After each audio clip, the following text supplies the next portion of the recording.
56% of Americans say that they cannot afford a $1,000 emergency.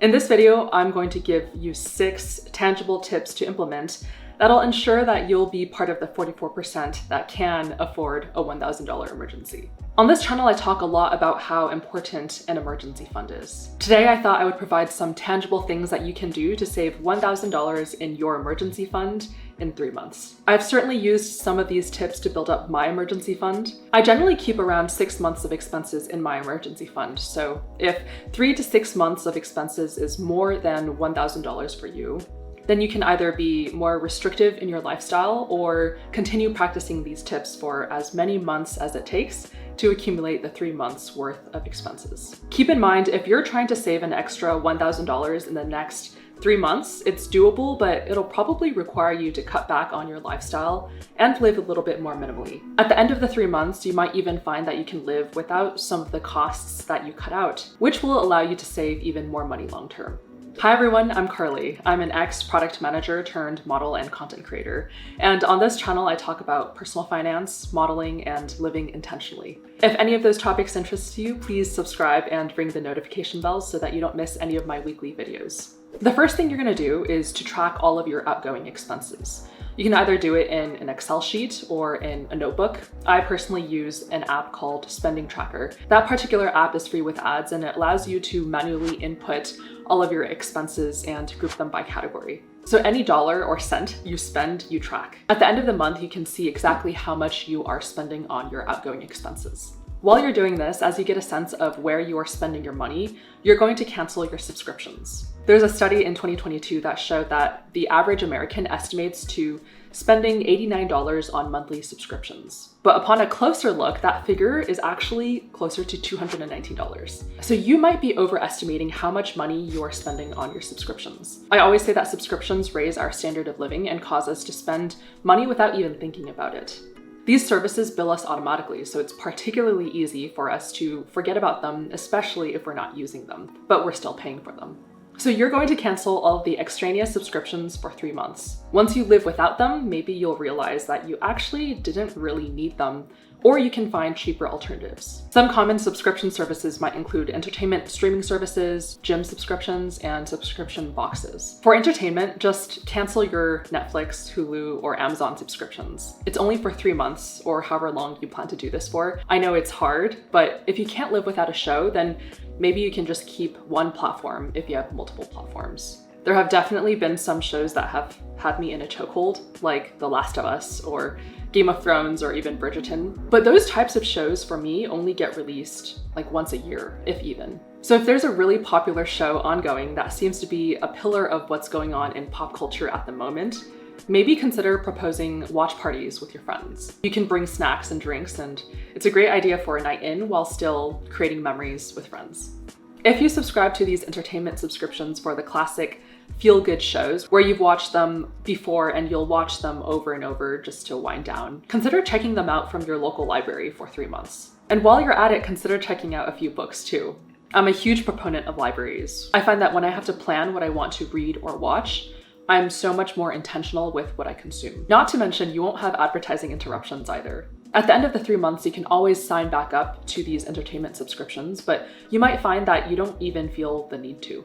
I mentioned earlier the gym as a subscription. I get that gyms are just plain hard to cancel, especially if you want to stop paying the cost for just 3 months. And maybe this particular subscription is just not worth canceling because of its benefits to your physical and mental health. But maybe there's a way where you can pay for a lower tier membership, or maybe even pay a fraction of the membership to pause, and you can stay active by running and doing body weight exercises instead.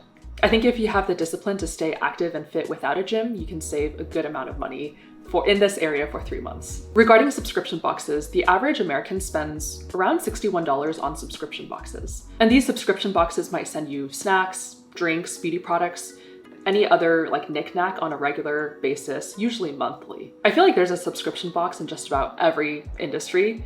So try canceling your subscription for 3 months. Again, if you want to subscribe at the end of the 3 months, usually the company will not say no to that additional revenue. From a business standpoint, subscription models are the best monetizable format because you get a steady stream of income from paying customers.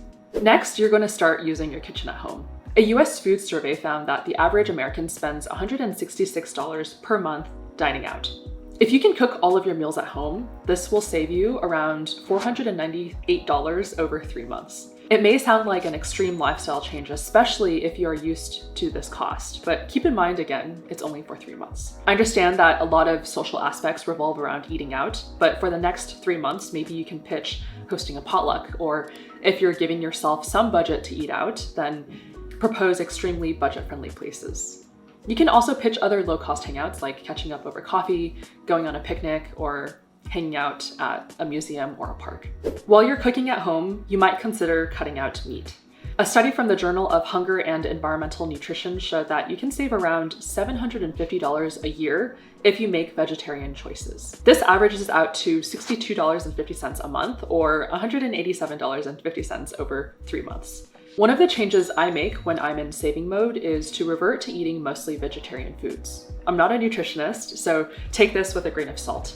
Make sure you consult with a doctor if you need to follow certain dietary plans. For me, once I realized that I just have to think about getting my macronutrients in, so protein, fat, and carbs, along with a healthy serving of leafy greens, my grocery bill can be very, very inexpensive, especially if I cut out snacks.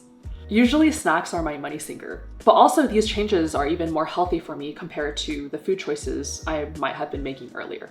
So those tips bring us to right around the $1,000 mark. I think actually over. I think it brings us to $1,342. But those tips are based on average numbers. So if those tips don't reach $1,000 for you, or if you're an overachiever and want more ways to cut down on spending, here are some bonus tips that can help you get a slight edge to pad your savings even more. Many packaged items in grocery stores have a name brand and a generic or store brand version. Buying a store brand will sometimes save you as much as 40% on the cost of your item. Honestly, once I learned that name brand and generic brand items are often made in the same factories, I started buying generic brand items for the products that just didn't really matter to me, or the ones where I couldn't really tell a difference. Sometimes I'll compare the ingredients list and the first 5 ingredients are the same. And this might be the case for body care or face care products. It might even be snacks or cleaning products, and even some medicines. So buying generic brands has consistently saved me a good amount of money over the years. There was an article in Forbes that said the average home has 36 things that they could sell on eBay. I don't know if my home has 36 things that could sell, but this is a great opportunity to take a look at what items in your home you haven't used in a while and you no longer need. Then you can get cash for these items by selling them. If I ever sell things, I like to use Facebook Marketplace because I don't really want to deal with shipping. But overall, not only do you declutter your space, you get to make money while doing so. Saving money takes sacrifice, especially if it means cutting back on our daily luxuries that we don't even think twice about.